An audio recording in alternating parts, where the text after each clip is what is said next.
So, Nick, let's continue this story so that people understand when you live with ADHD, what's it like? How do people cope with it? I mean, everyone copes in different ways, but how is it that we, well, me not having it and having this conversation with you and accepting you for who you are because that's what I do.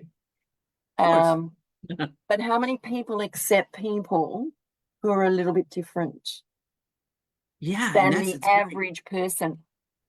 What sort of things did you come across when you were doing the things that you were doing and never understood what was different? hmm What were people's reactions and responses to your behavior? Yeah. So okay, so interesting stuff. So I started my deep mental dive in 2021, right? And didn't really know what to do to an extent. All I knew that was something felt funny and I needed to fix it, right? And so I didn't know if it was depression or what, right? And and so I went through and just kind of we're thinking about things on a different level, right? So I sat down and years and years and years ago, I had made myself a mind palace to kind of work through PTSD that I had from my ex. My ex divorced me when my kids were 6 months old. And so that was like a big scar mentally. So Mhm. it took me quite a while to overcome that. And so anyway, in 2021, I went back into my mind palace because I figured that's probably a good place to start, right?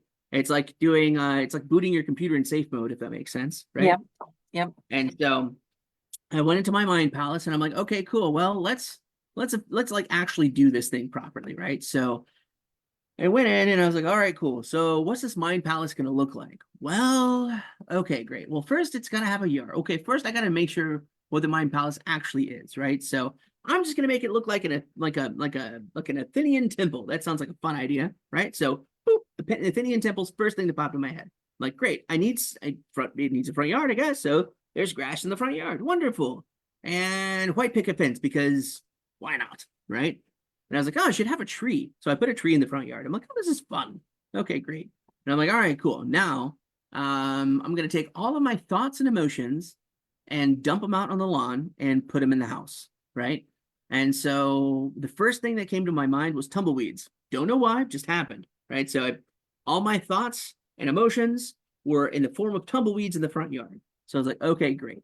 So what I would do is I would pick up a tumbleweed, take it into the Athenian temple, which there's one door. Essentially, you walk right up the stairs, walk down, and there's a hallway of doors, just doors on either side. Goes down, right? And I would basically open up one door, and it was like, nope, this doesn't feel right. Close the door. Open up the other door. Nope, this doesn't feel right. Close the door. Rinse, repeat until I find the right door. Open up the right door, and I'm like, this feels like the tumbleweed, and I toss it in there, right? And then after I did that with all the tumbleweeds, I'm like, wait, what do those doors belong to again? I was like, oh, that's right. I have to have a gauge on the outside of the doors to know what they are, right? So then all the doors had labels. I was like, wonderful. And then they had gauges, like empty and full on a gas tank, basically, right? And I was like, well, that's kind of cool. And I was like, nah, that's kind of hard to read. Hmm, I've got a good idea. How about I have a backyard too? So I made myself a backyard to the Athenian temple.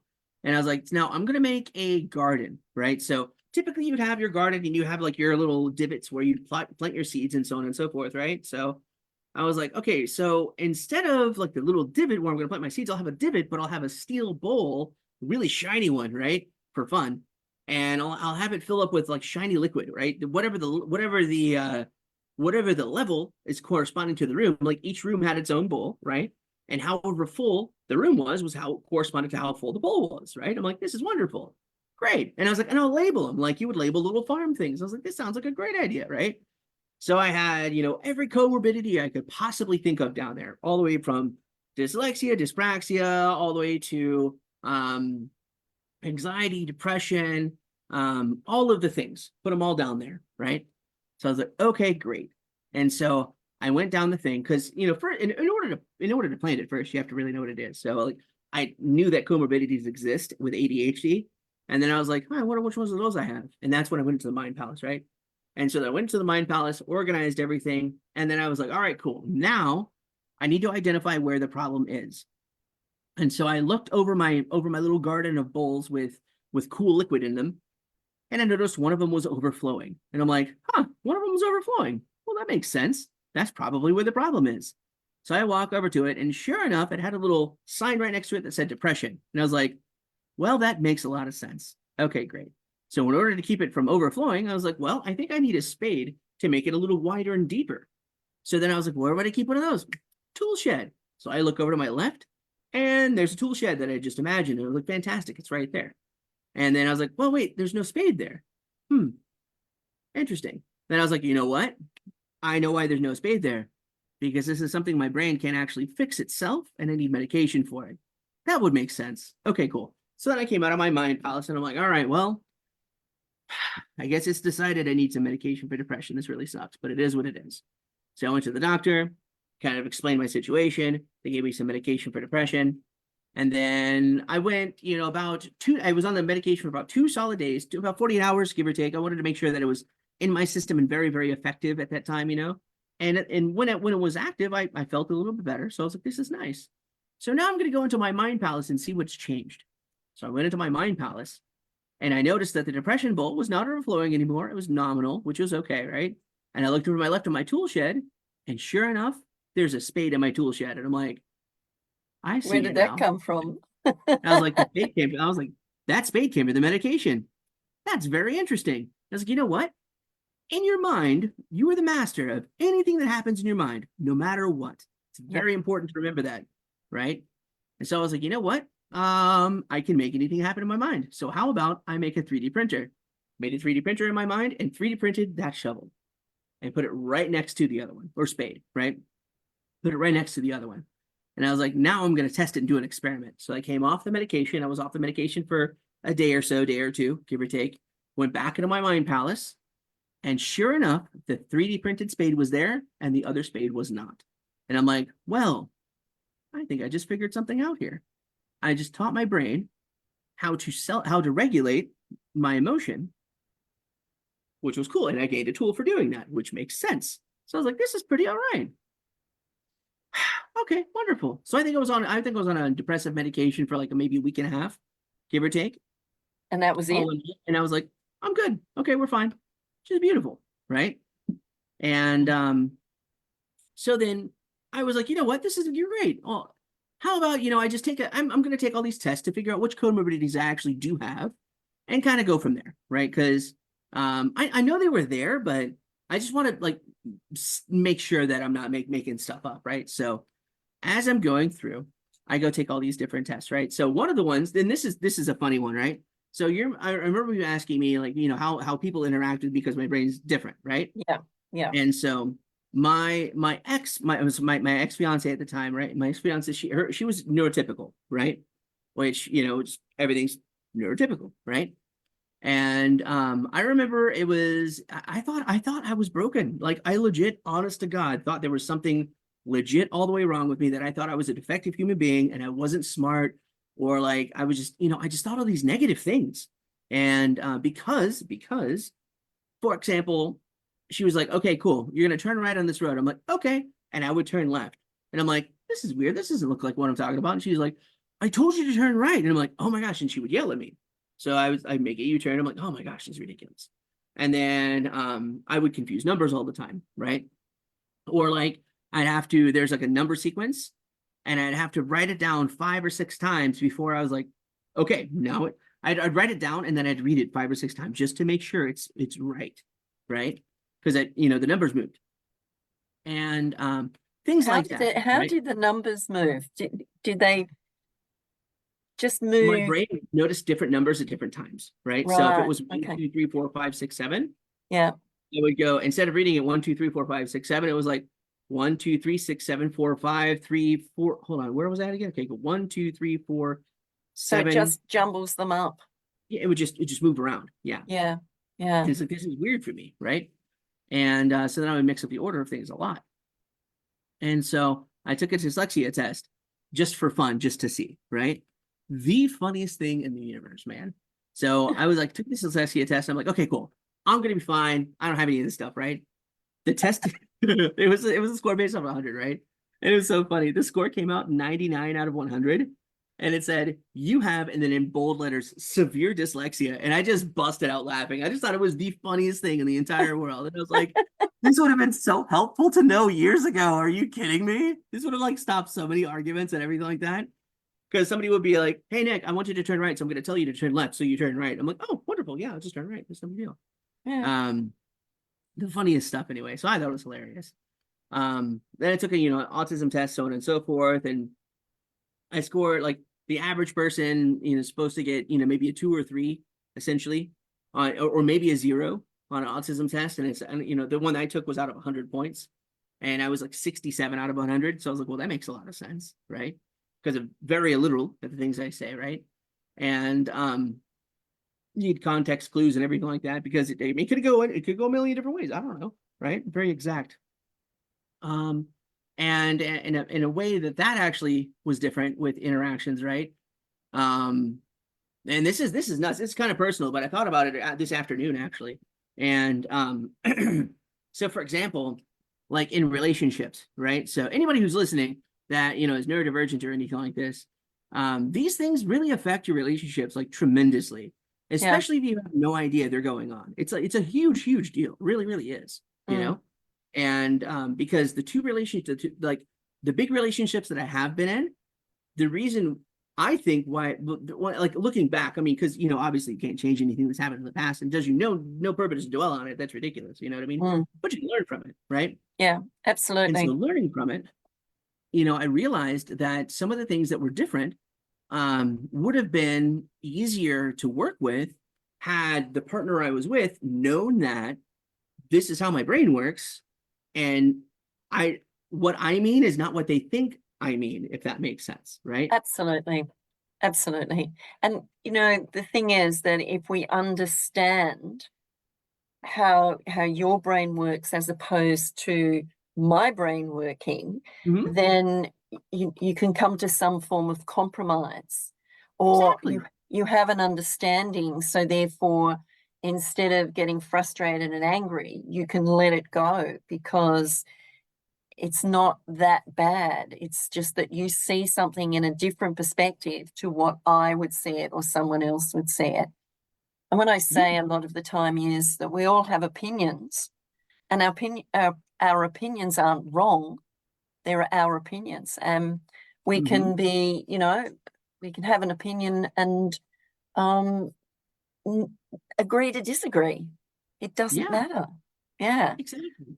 But Exactly. that's where you've been sitting all your life, is sitting in that space where you haven't really understood how your mind works, and the person Hmm. that you're with hasn't really understood it. So therefore, the relationship has been at loggerheads because neither of you understood what Hmm. was actually going on.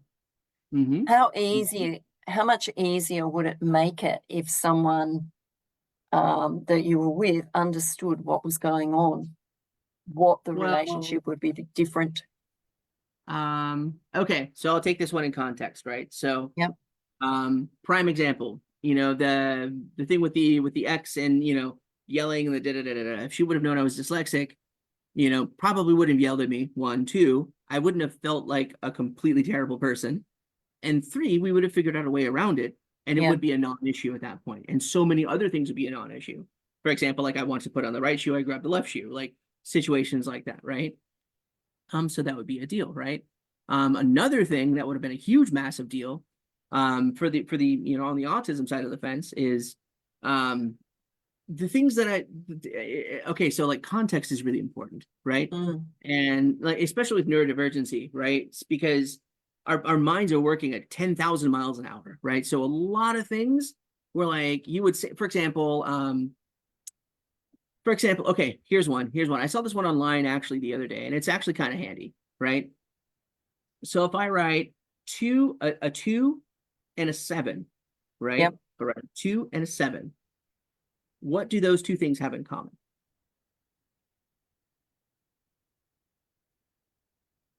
I don't know. Tell me. They're two different numbers, but they have a top and a tail, and then the two has a bottom. Exactly. Yeah. So yeah, I noticed you said numbers, right? Yeah. For your first thing was numbers, Yeah. right? My first thing is, well, they look the same, but one's missing a tail Yeah. because I already assume that we both know their numbers and just move on from there. And what else is different, right? Yeah. I just because like we skip a couple steps because we're like, but you have to know that already, right? So another example, when I was with my ex-wife, right? Our identical twins, so triplets, right? Spontaneous triplets. So it's a set of identical twins and a fraternity identical set, right? So our twins were they had TTTS, which is twin to twin transfusion syndrome, right? The what, So what, if what, left what? twin to twin transfusion syndrome, Okay. TTTS. Yeah, What is that? exactly. So what it is the nutrients come through the placenta, go to twin A, and then go to twin B, and there's supposed to be a road that goes from B back to A, right? But the road back that goes back from B to A was broken and it didn't work. So All right. all the nutrients went through A to B and stockpiled in B, and A got no nutrients, right? Okay.